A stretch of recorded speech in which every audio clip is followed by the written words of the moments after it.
माता की भारत माता की बोलो सियावर रामचंद्र भगवान की। ओपी तो होनी चाहिए।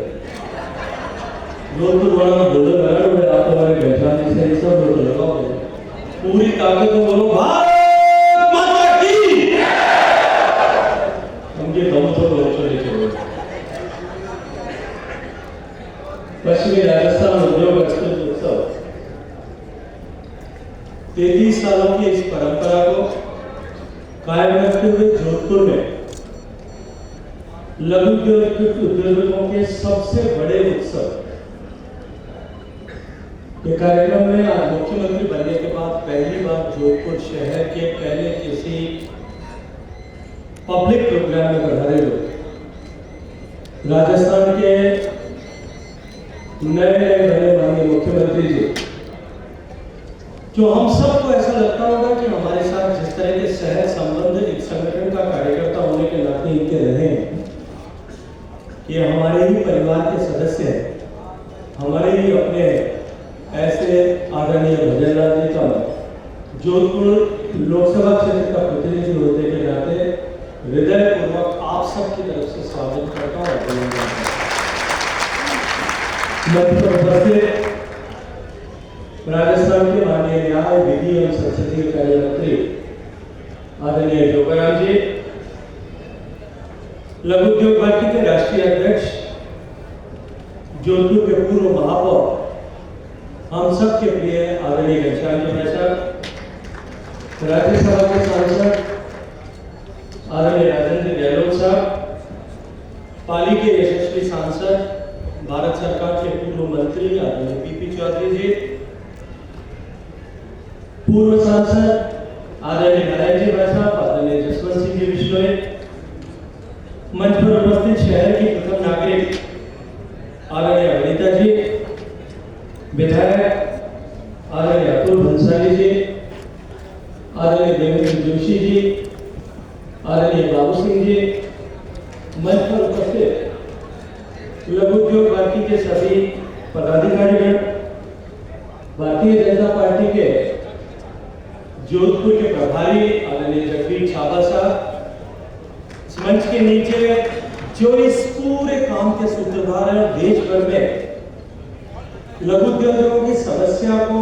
के समाधान के साथ साथ में उनको संगठित कर ये एक ऐसे सेक्टर जिस सेक्टर ने देश में रोजगार में सबसे ज्यादा योगदान किया, उस सेक्टर को संगठित करने की जिम्मेदारी लेकर के बड़े मौनी व्रती की तरह काम करने वाले आदरणीय प्रकाश जी भाई साहब, मंच पर उपस्थित उनके सामने बैठे हुए सभी लघु उद्योग भारती के विभिन्न दायित्वों के साथ में काम करने वाले उद्योजक, इस मेले में एग्जिबिट कर रहे सारे ऐसे सारे लघु उद्योजक, शिल्पकार बंधु बहनें, जोधपुर के सभी नागरिकगण, सरकार के अधिकारीगण,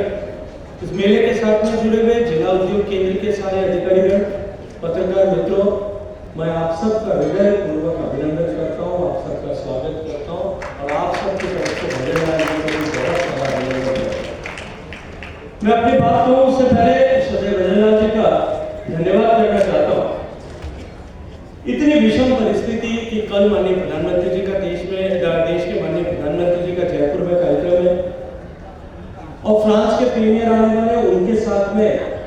उनका एक बड़ा कार्यक्रम कल होने वाला है। एकाएक वो कार्यक्रम तय हुआ है, लेकिन इतनी सारी व्यस्तता और मजबूरी के बावजूद भी भजनलाल जी ने हम सब जोधपुर वालों को हमारे आग्रह को स्वीकार करते हुए लघु उद्योगों को, उद्योजकों को, लघु उद्योग क्षेत्र में काम करने वाले सारे एक एक व्यक्ति को संबल प्रदान करने, हम सबके संकल्प को और सुदृढ़ करने, हम सबको और अधिक हौसला देने के लिए ऐसे व्यस्त समय में से यहाँ पधारने का श्रम किया है। मैं हृदयपूर्वक इसके लिए माननीय मुख्यमंत्री जी का हृदयपूर्वक अभिनंदन करता हूँ, धन्यवाद ज्ञापित करता हूँ।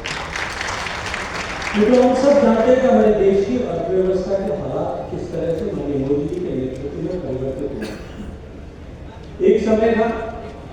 2014 से पहले का वो कालखंड स्मरण करिए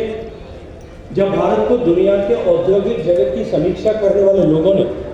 फ्रेजाइल 5 इकोनॉमीज, जो सबसे कमजोर अर्थव्यवस्थाएं, ब्राजील, साउथ अफ्रीका, ऐसे देशों की श्रृंखला में निबद्ध किया था। वहां से लेकर के, जो फ्रेजाइल 5 से लेकर के आज भारत की अर्थव्यवस्था जो है सबसे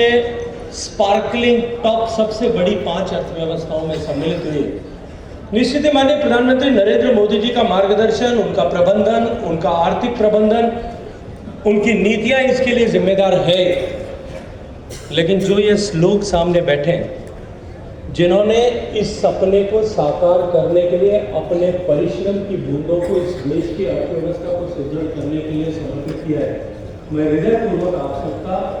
देश का सम्मान बढ़ाने के लिए जो है आप सबका धन्यवाद करता हूँ, आप सबका अभिनंदन करता हूँ। मित्रों, कोविड की चुनौती के बाद भी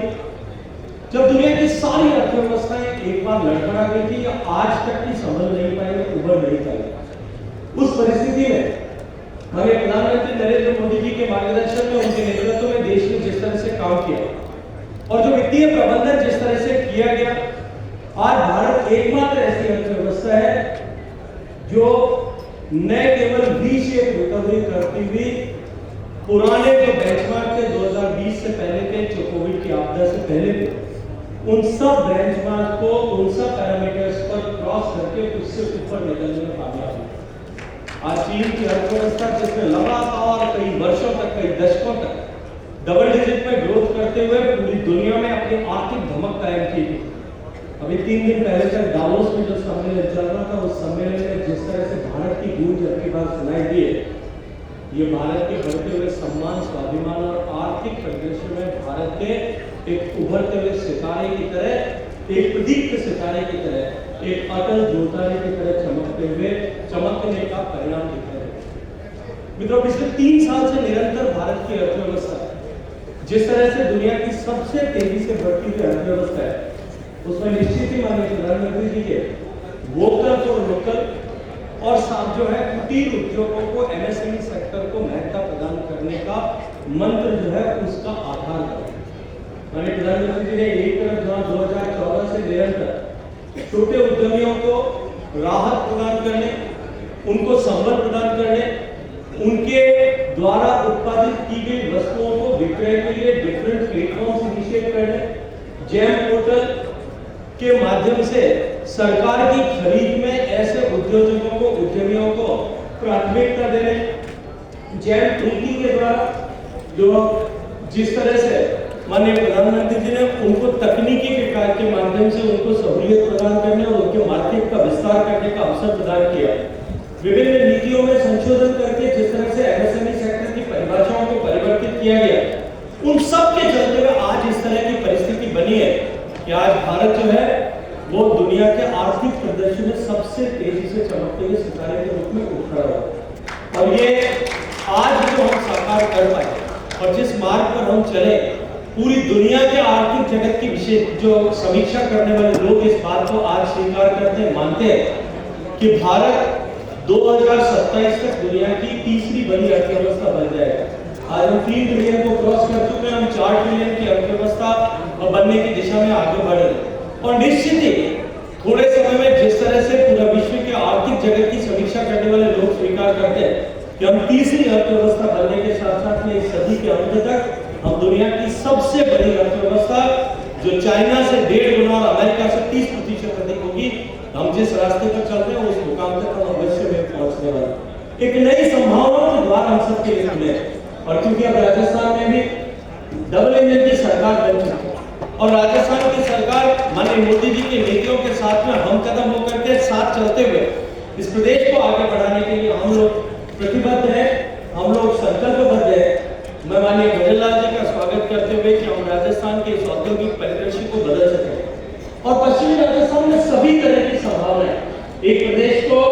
औद्योगिक रूप से विकसित होने के लिए जिन मूल पैरामीटर्स की आवश्यकता है, पहली आवश्यकता होती है जमीन, जो हमारे पास में per capita person to land अगर रेशियो अगर देखा जाए तो पूरे देश में लद्दाख के बाद में अगर सबसे बेहतर कहीं per capita land to man ratio available है तो वो पश्चिमी राजस्थान। दूसरी आवश्यकता होती है एनर्जी। रिन्यूएबल एनर्जी तक हम राजस्थान को बिजली में सक्षम बनाने वाले,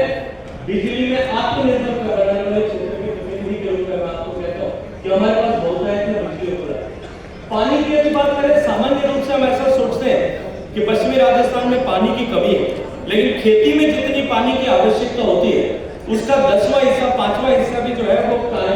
उद्योगों की आवश्यकता नहीं होती। हम रिसाइकल रिपीट करके पानी को अगर उपयोग करना शुरू करें तो हमारे पास अबंडेंस में पानी उपलब्ध है जिसको हम उद्योगों के लिए काम में ले सकते हैं। चौथी आवश्यकता होती है रॉ मटेरियल। अगर राजस्थान के परिप्रेक्ष्य में देखते हुए केवल पश्चिमी राजस्थान के परिप्रेक्ष्य में देखो, हमारे पास में कोयले से लेकर के कच्चे तेल तक और रेयर अर्थ से लेकर के और सोने चांदी तक सब तरह के अयस्क हमारे पास में उपलब्ध है। ऐसी परिस्थिति में जब हमारे पास में सभी तरह की अनुकूलता है और इसके साथ साथ में राजस्थान का बेटा दुनिया में जहाँ कहीं भी गया है वहाँ उसने एक उद्यमी के रूप में, उद्योजक के रूप में, एक इंडस्ट्रियलिस्ट की छाप जो है पूरे देश और दुनिया में छोड़ी है। हमारे पास सब तरह की अनुकूलता है। इंफ्रास्ट्रक्चर की चुनौतियां हमारे सामने थी, लेकिन माननीय प्रधानमंत्री जी के आशीर्वाद से दिल्ली मुंबई कॉरिडोर जो है जोधपुर के पड़ोस से होकर के इस पश्चिमी राजस्थान के पास से निकल रहा है और साथ ही साथ में अमृतसर से कांडला तक का जो एक्सप्रेस वे बना है वो इस पूरे पश्चिमी राजस्थान की छाती के बीच में से होकर के गुजर रहा है। ऐसी परिस्थिति में पश्चिमी राजस्थान में इतनी बड़ी संभावनाएं छिपी हुई है कि हम राजस्थान को देश के इस विकसित होते हुए जो है माननीय मोदी जी के नेतृत्व में विकसित होते हुए देश के ग्रोथ